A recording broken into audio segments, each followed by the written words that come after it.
kami sa 10th Avenue. Ito yung gagawin na Panasonic na 10.5 kg. Ang issue doon ito sa bearing yata yung may unang tumingin. Ay, baklas na pala to. Ay, assemble na lang.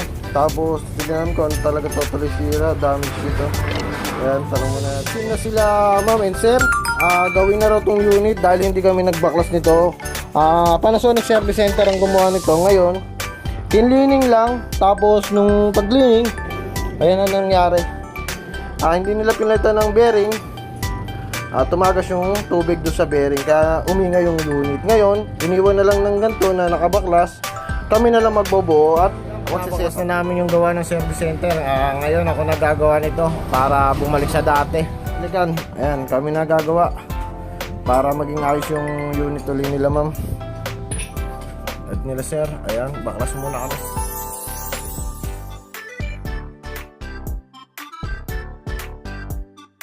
Tapos yung bearing, binigay ng bearing dito second hand. Yan, isasama na natin sa package yung gagawin dito, bubuuin, tasama na sa package yung bearing para hindi sila tumagal din yung unit, hindi sila mamblema. Ito yung binigay ng service center second hand sa unit, buuin muna natin. Yan, nakabit na namin yung bearing na brand new. Sinama na natin siya sa package nila ma'am kasi yung binigay sa kanila is second hand. Hindi naman natin pwede kabit yung pag second hand, kailangan brand new para ito magiging unit. Ito yung gustong ilagay hindi naman kami pwedeng maglagay nito at babalik uli kami dito kasi once na tumagal pa to, ayan may kalawang na pinagbaklasan na, iingay na rin siya. Kaya yan, brand new na pinalit namin, sinama na namin sa package. Yan, nabalik na namin, konti na lang. Bubuoy na lang namin to, cover, tapos display, top cover, pati yung wiring pala dito sa ilalim sa likod. Kaya pinagtatanggal nila lahat yan, pati belt, pati yung spring. Yan na lang ikakabit, tapos testing na lang kami. Ayan, patapos na kami. Testing na lang. Hindi pa natin na ikakabit yung ibabaw pero fully functioning naman yung unit nila. Ayan. Ayun siya. Wala kang ilaw pala, di ba kita? Wait lang.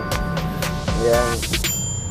Open pa siya para matesting natin. Yung SNSP ng issue nito is U14 error. Tapos pagka rinse daw, automatic daw drain lang ng drain tubig. Yan. Tignan natin kung ma-drain and drain pa rin yung tubig nito.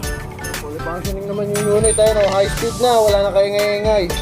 Smooth na yung takbo. Yung bearing ang issue, palit ng bearing. Yan, tapos yung 14 error. Yan. Testing na lang, tapos na. Thank you po, thank you po.